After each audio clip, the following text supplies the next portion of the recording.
तुम्ही आम्ही गुरुला पाहिजे, तुम्ही पाहिले की सगळं गुरुला अनुभवलं जवळ गुरुचं काय होतं मला साचा आणि मवाळ मिसळू आणि रसाळ शब्द दैश्य कळलो अमृत आहे.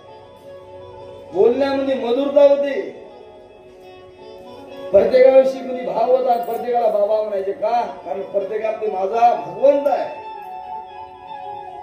जसं ज्ञानोबा रायाने रेडियामध्ये सुद्धा देव पाहिला.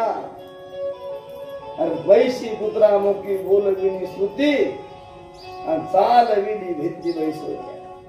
रेड्याच्या मुखातून सुद्धा वेद बोलला काय की माझा भगवंत आहे. बोला ऋग्वेद आणि प्रणवाचे शब्द उमटवले. प्रत्येकामध्ये गुण सुद्धा देवाला प्रत्येक जीवाला बाबा म्हणायचे.